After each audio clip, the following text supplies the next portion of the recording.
Good morning. ప్రజావాణి వార్తలకు స్వాగతం. ఇప్పుడు వివిధ పత్రికల్లో వచ్చిన ముఖ్య అంశాలు. ముందుగా ఈనాడు. బీసీ రిజర్వేషన్లపై బలమైన వాదనలు. ముఖ్యమంత్రి రేవంత్ రెడ్డి ఆదేశం. మోహన్ బాబు వర్సిటీకి జరిమానా అదనంగా వసూలు చేసిన 26.27 కోట్లు వెనక్కి ఇవ్వాలని కమిషన్ ఆదేశాలు. వర్సిటీ గుర్తింపు రద్దుకు సిఫార్సు. కమిషన్ ఆదేశాలపై తాత్కాలిక స్టే విధించిన ఏపీ హైకోర్టు. ఆదిలాబాద్ క్యాన్సర్ రోగులు 16 నెలల వ్యవధిలో రిమ్స్లో 416 శస్త్రచికిత్సలు. మహమ్మారి బారిన 35 నుంచి 50 ఏళ్ల మధ్య వయస్కులు.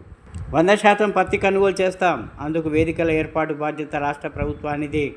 కేంద్ర జౌళి శాఖ మంత్రి గిరిరాజ్ సింగ్ కిషన్ రెడ్డితో చర్చలు అనంతరం వ్యాఖ్యలు. 908.15 కోట్లతో మహబూబాబాద్లో రైల్వే మెగా డిపో. కొండారెడ్డిపల్లి మీదుగా రైలు కల్వకుర్తి నుంచి ఏపీలోని మాచర్ల వరకు తుది సర్వే ఆమోదానికి రైల్వే బోర్డుకు దక్షిణ మధ్య రైల్వే శాఖ. భౌతిక శాస్త్ర నోబెల్స్ నేటి క్వాంటమ్ విప్లవం వీరి చలివే. ఇప్పుడు సాక్షి. మూడంచెల వ్యూహం. బీసీ రిజర్వేషన్ల జీవోను ప్రతిష్టాత్మకంగా భావిస్తున్న ప్రభుత్వం హైకోర్టులో సమర్థ వాదనలు వినిపించేలా కార్యాచరణ. సానుకూలంగా వస్తే ఎన్నికలకు, ప్రతికూలంగా వస్తే సుప్రీంకోర్టుకు. హైకోర్టు సానుకూల తీర్పుపై ఎవరైనా సుప్రీంకు వెళ్తే అక్కడ బలమైన వాదనలు వినిపించాలని నిర్ణయం. ఏజీ అభిషేక్ మను సింఘ్వితో మాట్లాడిన ముఖ్యమంత్రి. మద్యం ఆదాయం బాబు మాఫియాకే. రీజనల్ కోఆర్డినేటర్స్, జిల్లా అధ్యక్షులు, పార్లమెంట్ నియోజకవర్గాల పరిశీలకుల సమావేశంలో మాజీ సీఎం వైఎస్ జగన్ మండిపాటు. మాఫియా వ్యవహారంలో సరఫరా, విక్రయాలు. పత్తి ఎంతైనా కొంటాం. భౌతిక శాస్త్రంలో 3కి నోబెల్. క్వాంటమ్ మెకానిక్స్పై లోతైన పరిశోధనలకు గుర్తింపు. పొన్నంకు లక్ష్మణరేఖ. నేటిలోగా పొన్నం క్షమాపణ చెప్పాలని అడ్లూరి అల్టిమేటం. హిమాచల్లో ఘోర ప్రమాదం. జలాస్పూర్ జిల్లాలో బస్సుపై విరిగిపడిన కొండ చర్యలు. 15 మంది మృతి. నుజ్జునుజ్జైన బస్సులో 30 మంది ప్రయాణికులు ఉన్నట్టు సమాచారం. 3ని కాపాడిన సహాయక బృందాలు. మృతుల కుటుంబాలకు ప్రధాని 2 లక్షల సహాయం. ప్రజల జీవితాల్లో మార్పే లక్ష్యం. ఈ గొప్ప దేశానికి సేవ చేయటం నా అదృష్టం. గత 11 ఏళ్లలో దేశంలో గొప్ప మార్పు తీసుకొచ్చాం. ప్రధాని నరేంద్ర మోదీ వెల్లడి. ఎక్స్లో వరుస పోస్టులు. ప్రభుత్వాధినేతగా 25వ సంవత్సరంలోకి ప్రధాని మోదీ.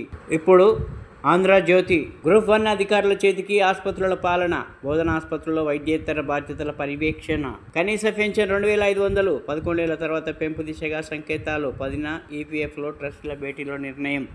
7500 చేయాలంటున్న ఉద్యోగ సంఘాలు. 10 ఏళ్ల రెగ్యులర్ సర్వీసు. 58 ఏళ్లు పూర్తి చేసుకున్న వారు పింఛన్కు అర్హులు.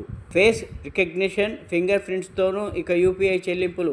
నూతన విధానాన్ని అమల్లోకి తెచ్చిన ఎన్పీసీఐ. పెట్రోల్ వాహనాల ధరలకు సమానంగా ఈవీలు మరో 4-6 నెలల్లో అందుబాటులోకి. శిలాజ ఇంధనాలతో ఆర్థికంగా పెనుభారం. దేశ పురోగతికి కాలుష్య రహిత ఇంధనాలే కీలకం. నితిన్ గడ్కరీ. మోహన్ బాబు వర్సిటీని మూసేయండి. ఆ బాధ్యతలు ఎస్పీయూకు అప్పగించండి. విద్యార్థుల నుంచి 26 కోట్ల అదనపు వసూళ్లు. సర్టిఫికెట్లు ఇవ్వకుండా వేధింపులు. 15 రోజుల్లో ఫీజులు తిరిగి చెల్లించాలి. ఏపీ ఉన్నత విద్యా కమిషన్ ఉత్తర్వులు. 15 లక్షల జరిమానా చెల్లించిన వర్సిటీ గుర్తింపు రద్దు. వసూళ్లపై హైకోర్టుకు. మాటల మంటలు. మంత్రి పొన్నం వ్యాఖ్యలతో వివాదం. తీవ్రంగా స్పందించిన మంత్రి అడ్లూరి. తీరు మార్చుకోవాలని పొన్నం ప్రభాకర్కు హెచ్చరిక. సోనియా, రాహుల్ ఖర్గేకు ఫిర్యాదు చేశానన్న అడ్లూరి లక్ష్మణ్. దళిత సంఘాల ఫైర్. పొన్నం వ్యాఖ్యలకు తప్పుపట్టిన శ్రీధర్ బాబు. తాను అడ్లూరిని ఉద్దేశించి మాట్లాడలేదని మరోసారి పొన్నం వివరణ. ఇద్దరు మంత్రులకు పీసీసీ చీఫ్ ఫోన్. నేడు వారితో సమావేశం. జూబ్లీహిల్స్ రేస్లో నవీన్ యాదవ్ ముందంజ. తాను పోటీలో లేనన్న బొంతు రామ్మోహన్.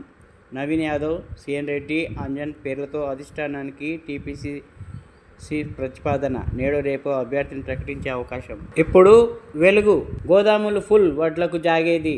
త్వరలో రానున్న వానాకాలం పంట. సమ్మక్క సారక్క వర్సిటీ లోగో ఆవిష్కరణ. రిలీజ్ చేసిన కేంద్ర మంత్రులు ధర్మేంద్ర ప్రధాన్, కిషన్ రెడ్డి.